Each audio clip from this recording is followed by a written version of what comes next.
the flag of the United States of America, and to the republic for which it stands, one nation, under God, indivisible, with liberty and justice for all.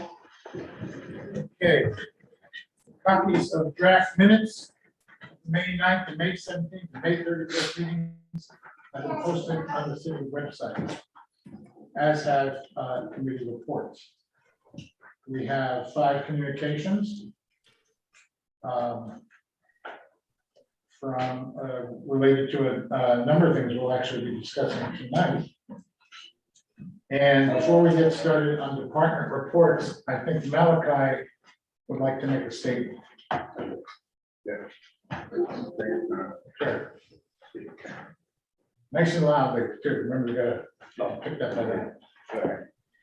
Good evening. Everyone, please allow me to address the council and the city. Just talk for a little bit. At the last meeting, I addressed a concern from a few community members pertaining to attire that had been worn in a previous pride parade. It was brought up, not with malice, disrespect, or to belittle anyone. My motive was to express a concern from individuals who actually supports the cause. I used a word that I unknowingly knew was offensive to the LGBT community and was later educated on the reasoning that it was offensive. And for that, I truly apologize. I'm willing to have further discussion in the future on this matter so that I can be fully aware of the language, so that I can address my constituents in a proper manner with dignity and respect. Linda Musman asks why I voted yes on a pride parade. Linda, who I highly respect and admire because of the passion she has for our city, the hard work she puts in and day out. I voted the way I voted. I voted the way I did because I truly believe in community. And despite our different walks of life, we're able to come together for the sole purpose of making our community more productive, not because of our personal preferences, not because of our different values and principles, the way we look or the different ways we look at the world. Yes, I love Jesus, and I'm not ashamed to say I'm a Christian. As a community, we may not agree on the same things on our personal lives, but how we treat one another is absolutely crucial. We have to coexist. We all deserve to be respected regardless of the situation, not met with shaming, aggression, or intimidation of any kind. My mother didn't just feed the community out of her own pockets, but she would often take people into our home when I was younger, not concerned with their religion, their belief, their background at all.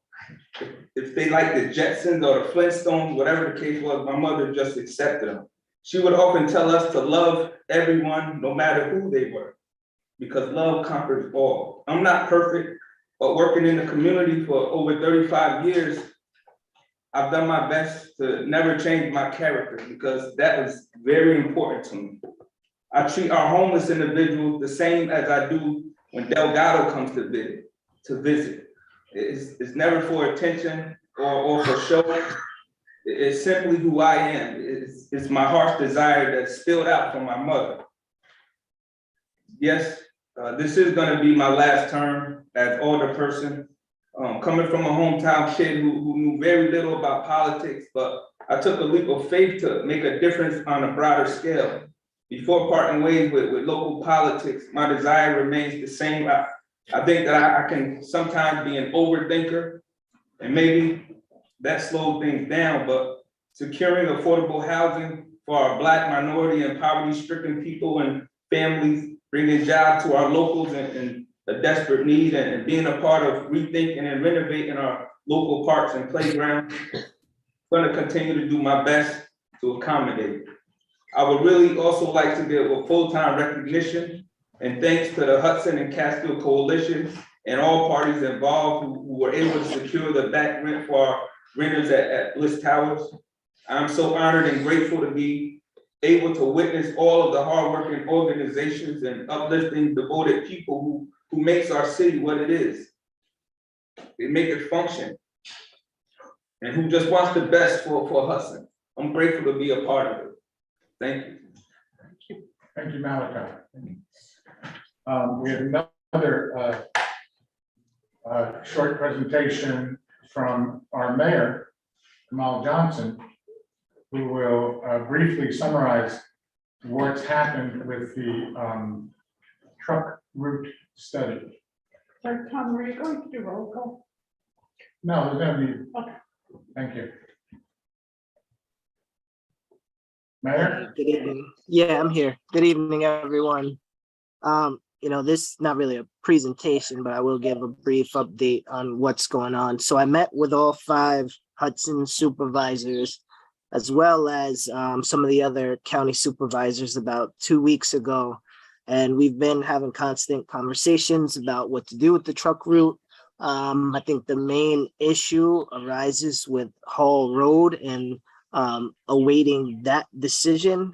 I know a lot of people have been asking and suggesting that we separate the 2 issues, which would be fine to me, but I know for sure Greenport and Claverick are not interested in separating those 2 issues. As a city, we'll keep pushing our higher elected officials to step in and give us some support and guidance. But no, the state is not going to take any sides as far as making a decision on this, and they're not going to choose between municipalities. So ultimately, this comes down to a decision being made by our planning board on the whole road, whatever that decision is. Thank you, Mayor. Okay, moving right along. Could I ask a question? Sure. So, Mayor, on the issue of the truck study, where various options were listed and so forth, obviously no municipality is going to volunteer to have a truck route going through their community. And if the truck route is actually going to be moved, it's going to require lobbying by Hudson to the state to have it moved. So is there anything on that front that you or City Hall are doing? And I mean, we're talking to our higher elected officials. I mean, the issue is that no one is going to want to take this on. So there's a number of, many of you have seen, there's a number of recommendations on how the trucks can be routed.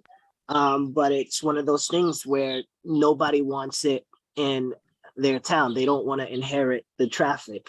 And the state isn't going to choose between municipalities. They're not going to take something that we feel is a problem from us and give it to another city without some kind of understanding and agreement and partnership between those municipalities. And from in my conversations with other county supervisors, they're not in those conversations, unless the whole road is decided. So to be clear, that's not to say that we're pressuring the planning board in any way to make a decision. Yes, exactly.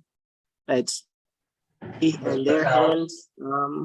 But I mean, if we're gonna be realistic and transparent, this is just not a decision. This is not something that other municipalities are. You have the power to reach out and talk to your supervisors as well.